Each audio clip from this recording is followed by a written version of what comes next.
It's a rather haunting question that we hear in our gospel today at the end.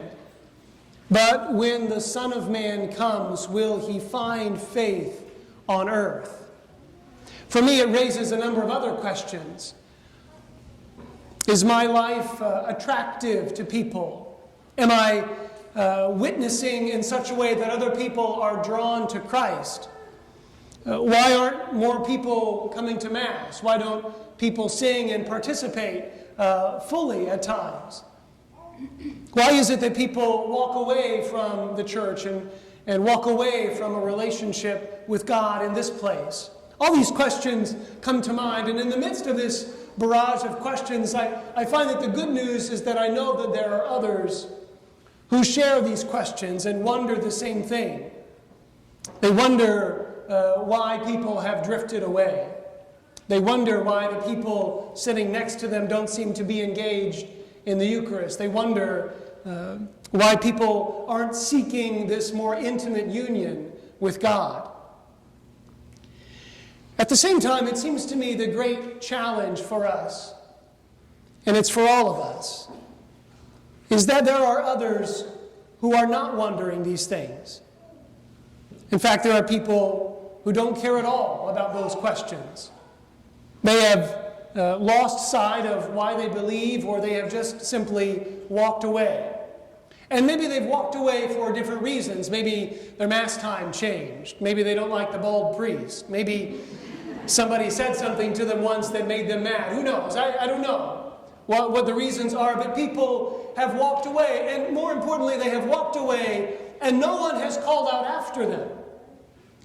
No one has said, don't go. No one has said, how can we help you? Maybe no one has said, but there's a place for you here, but don't you see what you're missing? Don't you see the beauty that is present in this place?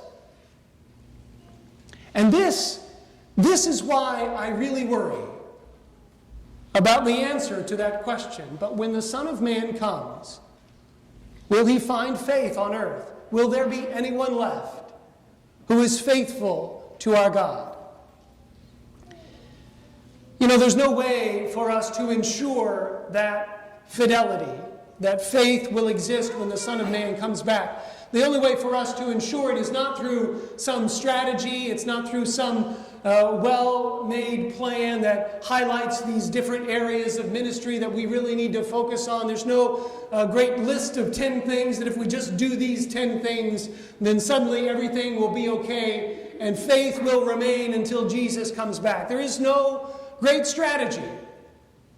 The only thing that ensures that there will be faith when the Son of Man comes is that we can meet him again and again. That we can encounter Jesus again and again.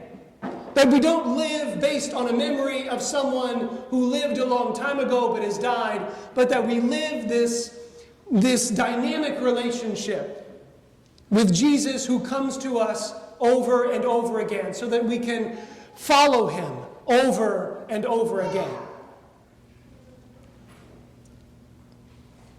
And the church, in her wisdom, gives us 7 concrete ways in which we can meet the Lord over and over again. The 7 sacraments are 7 ways, concrete ways, where we can meet Jesus. The church says if you come to one of those sacraments, you have an opportunity to encounter Jesus. And so when we baptize Samuel this morning, it is a moment when the Father grabs this little boy. He grabs this boy for himself. He says, this boy belongs to me, even more than he belongs to his family, who love him very much. But he belongs to the Father because in baptism, God grabs him for himself. Here in this Eucharist, the church says, this is the primary place where we can meet and encounter Jesus and follow Jesus. And the church in her wisdom says, look, it doesn't matter if the priest is unworthy. Thank God. It doesn't matter if the homily stinks. It doesn't matter if the music is it's not terrible, but even if the music is terrible, it doesn't matter. Because Jesus shows up. He shows up at every Eucharist. Every time we come here, God makes himself known through his Son. And I have to tell you that when I'm standing behind the altar and I'm singing we're all singing the holy, holy, most of us are singing the holy, holy, holy. I'll get back to that. That when I look down the aisle of this church and I think of Jesus, when that song was sung when he entered Jerusalem, to the waving of palms, to the shouts of joy that he had come into their city. And then I think about us. I think about us as we walk forward down this aisle to receive him. Because he walks down this aisle and he climbs up these stairs and he crawls onto this altar and he squeezes his way into the bread and the wine to make himself present in those elements so that when we come forward, Jesus is waiting for us. So there he is. There he is saying to us, feed on me, embrace me, be embraced by me, and feed on me so that as I enter your body, literally enter your body, that the maker of the universe enters our body, that the one who made the stars, the one who made the mountains and the trees and the beauty of the earth and all things, the one who was present at the beginning when the Father spoke him and through him everything came into being. That one squeezes his way into bread and wine on this altar, and we have the opportunity to receive him. How often do we think of the miracle of what happens here? Because my fear is that we don't. My fear is that when the bread and wine are brought forward, we're thinking of, bread and wine. That's right, I need to pick up bread and milk from the grocery store. Or we come forward in the communion line and we think, why is that person wearing red pants at Mass? Why? We're so distracted by so many things. We get so caught up in so many things. And the greatest thing that could possibly happen on this earth is happening in front of us. Friends, Jesus comes to meet us here. He comes to encounter us here so that when he comes, we can grab onto him. In the same way that he grabs onto Samuel in baptism. In this Eucharist, we grab onto him and we say, take us to the Father. Take us to the one who gives us salvation. Take us to the one who gives us the fullness of joy forever in his kingdom. Friends, how beautiful is the gift that is given to us. That's why I wonder why so many don't sing.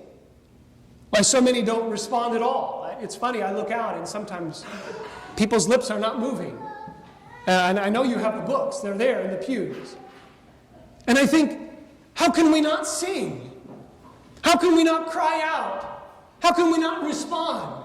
If what is happening on this altar is happening, how can we not be amazed by the goodness of the Lord? I don't understand.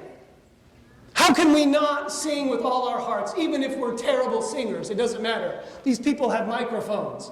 There's a piano playing. We won't hear you, maybe. But sing. Really, the only one who will care is the person next to you, maybe, who has to listen to you, but it's okay. Sing because God is present. Sing because the maker of the universe has come for you to give you a chance to meet his Son and to grab onto him again. Friends, let's not take for granted this unbelievable gift that is given to us in this Eucharist.